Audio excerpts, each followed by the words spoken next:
Hi friends, எல்லோரும் எப்படி இருக்கீங்க? நல்லா இருக்கீங்களா? நாங்களும் நல்லா இருக்கோம். வாங்க வீடியோக்குள்ளே போகலாம். இன்றைக்கி காலையில் ஒரு 5:30 போல் தான் எழுந்திரிச்சிட்டு வாசல்லாம் பெருக்கிட்டு தண்ணி தெளித்து எப்பயும் போல் சிம்பிளாக ஒரு கோலம் போட்டுட்டு அதுக்கப்புறம் நல்லா ஸ்ட்ராங்காக இஞ்சி தட்டி போட்டு ஒரு டீ ஒன்று ரெடி பண்ணிவிட்டு அதோடு உட்காந்து அப்புறம் திருச்செந்தூரில் சாமி கும்பிட்றது அந்த அபிஷேகம் அதோட இது லைவாக ஓடிட்டு இருந்துச்சு. அதெல்லாம் உட்காந்துட்டு பார்த்துட்டு இருந்தோம். அப்புறம் அதுவும் இல்லாமல் போன மாதம்தான் திருச்செந்தூர் போயிட்டு வந்திருந்தோம். போயிட்டு சீக்கிரமாக அதிகாலையிலே போயிட்டு சாமி கும்பிட்டுட்டு சூப்பராக தரிசனம் பார்த்துட்டு வந்திருந்தோம். அது முன்னாடியிலே ஒரு வீடியோ கொடுத்துருப்பேன், சொல்லியிருப்பேன். அதனால் சூப்பராக திருப்தியாக சாமி கும்பிட்டோம். இன்றைக்கி அதே மாதிரி லைவாக வீடியோவில் டிவியில் பார்த்துட்டு நல்லபடியாக சாமி கும்பிட்டுக்கிட்டோம். இதே மாதிரியே தான் எல்லோரும் இன்றைக்கி டிவியில் லைவாக பார்த்துருப்பீங்கன்னு சொல்லிட்டு நினைக்கிறேன். அதே மாதிரி எல்லோரும் நல்லபடியாக இருக்கணும் அப்படின்னு சொல்லிட்டு வேண்டிக்கலாம். அப்புறம் டீ போட்டு குடிச்சிட்டு அதுக்கப்புறம் மறுபடியும் நம்ம எப்பயும் போல் சிம்பிளாக முருகரை நினச்சிட்டு சாமி கும்பிட்டுக்கலாம். கும்பிட்டுட்டு அதுக்கப்புறம் இன்றைக்கி லஞ்ச் என்னன்னு சொல்லிட்டு தான் பார்க்க போகிறோம். ஃபுல்லாக சமையல் காமிக்கலை. இன்றைக்கி என்னென்ன லஞ்ச் செஞ்சுருந்தோம் அப்படின்னு சொல்லிட்டு தான் காமிச்சிருக்கேன். அதுக்கப்புறம் அந்த டிவி ஸ்டாண்டில் தான் முன்னாடி நான் தாமரை போட்டுட்டு கோலம் போட்டு சாமி கும்பிட்டுருந்தேன். அதை தான் மறுபடியும் எடுத்துகிட்டு எல்லாத்தையும் நம்ம க்ளீன் பண்ணிக்கலாம். க்ளீன் பண்ணதுக்கப்புறம் மறுபடியும் இன்றைக்கி புதுசாக கோலம் போட்டுக்கலாம். அப்புறம் கோலம் போட்டுகிட்டே உங்கள்கிட்ட ஒரு விஷயத்த ஷேர் பண்ணிக்கிறேன். இது என்னோடய அனுபவமும் கூட. அதனால் எல்லாருமே இனிமேலும் ஃபாலோ பண்ணிக்கிறதுக்கு ஈஸியாக இருக்கும். அதுக்காக தான் சொல்லிக்கிறேன். எப்பயுமே நம்மளை குழந்தைங்கள கஷ்டமே தெரியாமல் வளர்க்கவே கூடாது. நம்மளோட வீட்டோட கஷ்டத்தை சொல்கிறத விட முக்கால்வாசி நம்ம செயலில் காமிச்சு வளர்க்குறது தான் ரொம்ப நல்லதுன்னு நினைக்கிறேன்.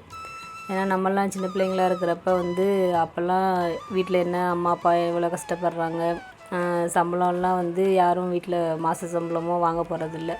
எல்லாமே விவசாயம் தானே. அதனால் என்னென்ன நடக்கும் எல்லாமே நம்மளுக்கு தெரியும். பணம் வரவு செலவு எவ்வளோ கஷ்டப்படுறாங்க அப்படின்னு சொல்லிட்டு தெரியும்.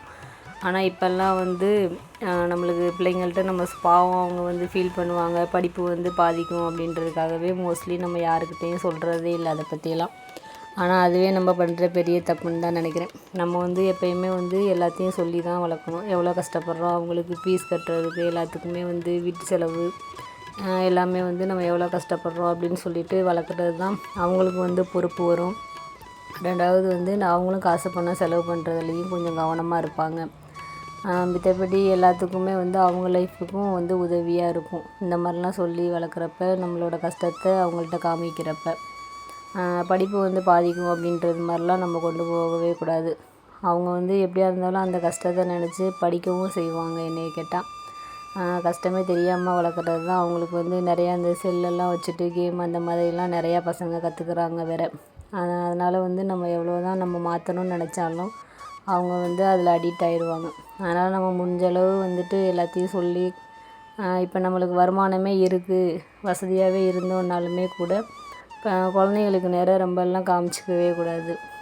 நம்மளுக்கு எதுவுமே இல்லை, லைட்டாக கஷ்டப்பட்டு தான் நம்ம முன்னேறுறோம் அப்படின்றது மாதிரி தான் கண்டிப்பாக காமிச்சிக்கணும். அதுதான் நல்லதுன்னு சொல்லிட்டு நான் நினைக்கிறேன். முடிஞ்சளவு வரைக்கும் எல்லாருமே இந்த இதை ட்ரை பண்ணி பாருங்கள். இனிமேல் வளர்க்குறதுக்கு எல்லாமே நம்ம கஷ்டமே தெரியாமல் நம்ம பட்ட கஷ்டத்தெல்லாம் அவங்க படக்கூடாது அப்படின்னு சொல்லிட்டு யாருமே யோசிக்கவே செய்யாதீங்க. நம்ம மாதிரியே அவங்களும் கஷ்டம்னா என்னன்னு தெரிஞ்சுட்டு வளரணும். அப்போ தான் இந்த லெவலுக்காவது நம்ம வந்திருக்கோம். அது மாதிரி அவங்களும் நல்ல லைஃப்பை ஸ்டடி பண்ணி இருக்கிறதுக்கு உதவியாக இருக்கும் அப்படின்னு சொல்லிட்டு நான் நினைக்கிறேன். நான் சொல்கிறது ஏதாவது தப்பு இருந்துச்சுன்னா மன்னிச்சுக்கோங்க. மற்றபடி நான் சொல்கிறது உண்மை தான் அப்படின்னு சொல்லியிருந்துச்சுன்னா கண்டிப்பாக கமெண்ட்ஸில் சொல்லுங்கள். நம்ம வீடியோவுக்கு சப்ஸ்கிரைப் பண்ண எல்லாத்துக்குமே ரொம்ப ரொம்ப நன்றி. இதே மாதிரி தொடர்ந்து சப்போர்ட் கொடுங்க. கமெண்ட்ஸ் பண்ணுறவங்களுக்கும் ரொம்ப ரொம்ப நன்றி. எப்பயுமே தப்போ ரைட்டோ எனக்கு சரி அப்படின்னு தோன்ற விஷயங்களை உங்கள்கிட்ட வீடியோவில் ஷேர் பண்ணிக்கிறேன். பிடிச்சிருந்துச்சுன்னா லைக் பண்ணுங்கள். நான் எதாவது சொல்கிற தப்பாக இருந்துச்சுன்னா சாரி. அதுக்கப்புறம் இன்றைக்கி சாமி கும்பிட்றதுக்காக ரெடி பண்ணதில் கோலம் முருகருக்கு பிடிச்ச மாதிரி 2 சைடும் வேல் வரைஞ்சிக்கிட்டேன். அதுக்கப்புறம் நடுவில் ஸ்டார் போட்டுட்டு இங்கிட்டு இந்த மாதிரி ஸ்வஸ்திக் 2 போட்டுட்டு எப்பயும் போல் நம்ம மஞ்சள் குங்குமம் வச்சுக்கலாம். அப்புறம் கடையில் வந்து வாங்கின பூ இல்லாதனால நம்ம வீட்டில் இருந்த செம்பருத்தி பூ அரளிப்பூவில் இருந்து பறிச்சுக்கிட்டேன். அப்புறம் வந்து விளக்கு வைக்கிறதுக்காக செம்பருத்தி இலையும் வந்து கழுவி எடுத்துகிட்டு வந்துட்டு அது மேலே வந்து நம்ம விளக்கு வச்சுக்கிட்டு எப்பயும் போல் விளக்கு பொருத்திக்கலாம்.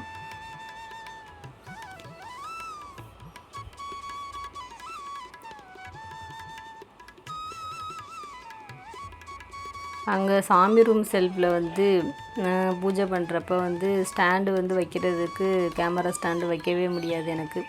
என்னென்னா சும்மா குட்டியோண்டு ஸ்டாண்டை தான் வச்சுருக்கேன்னா அது வந்து அந்தளவுக்கு ஹைட்டாகவும் நீ வைக்க முடியாது.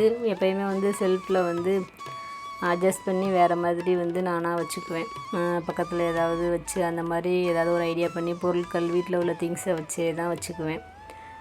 இங்கே இந்த டிவி ஸ்டாண்டில் வந்து நம்ம எடுக்கிறப்ப வந்து ஸ்டாண்டு பக்கத்தில் அதுக்கு வச்சுக்கலாம் சின்ன ஸ்டாண்டை. நல்லா இருக்குது ஃபுல்லாக கவர் பண்ணி எடுக்கிறது மாதிரி. அதனால தான் சரி இந்த இடத்த வந்து நான் சூஸ் பண்ணிக்கிட்டேன். நல்லாயிருக்கு இங்கே இதுவுமே வந்து நம்ம எப்போயுமே விளக்கெல்லாம் பொருத்தி வச்சுட்டு இந்த மாதிரி ஊதுபத்தியெல்லாம் வச்சதுக்கப்புறம் சோஃபாவில் உட்காந்துருக்கப்ப அந்த இடம் பார்க்குறதுக்கே மங்களகரமாக பார்க்க சூப்பராக இருக்குது ஹால்லையே. அதனால் சரி உள்ளேயும் நம்ம வந்து எப்பயும் போல் சாமி கும்பிட்டுக்கலாம். இந்த இடத்தையும் வந்து நல்லா அப்பப்போ இந்த மாதிரி சின்ன சின்ன கோலங்கள் போட்டு எப்பயும் நல்லா பாசிட்டிவாக இருக்கிறது மாதிரி வச்சுக்கலாம் அப்படின்னு சொல்லிட்டு ஐடியா பண்ணியிருக்கேன். உங்களுக்கும் பார்க்குறதுக்கு எப்படி இருக்குதுன்னு சொல்லிட்டு சொல்லுங்கள். சூப்பராக திருப்தியாக சாமி கும்பிட்டாச்சு. அதுக்கப்புறம் உள்ள முருகருக்குமே வந்து விளக்கு போட்டுட்டு சாமி கும்பிட்டுட்டேன் சாமி ரூமில். அப்புறம் இன்றைக்கி சமையல் வந்து ஊர்லேருந்து கொண்டு வந்திருந்த கொத்தவரங்காய் இருந்துச்சு, சீனிய அவரைக்காய். அது வந்து அவிச்சிட்டு எடுத்துகிட்டு பொரியல் பண்ணிக்கலாம். அது வந்து நம்மளுக்கு அந்த வாய்வு இருக்குதுன்னு சொல்கிறதுனால கொஞ்சம் தண்ணி ஊற்றிட்டு லைட்டாக உப்பு போட்டு நல்லா அவிச்சி எடுத்துகிட்டு அதுக்கப்புறம் வந்து பொரியல் பண்ணிக்கணும்.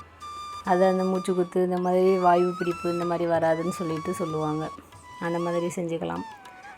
பொரியல் பண்ணிவிட்டு லாஸ்ட்டாக கொஞ்சோண்டு தேங்காய் துருவிட்டு நம்ம இறக்கிக்கலாம். அதுக்கப்புறம் சாதம் ரெடி பண்ணியாச்சு.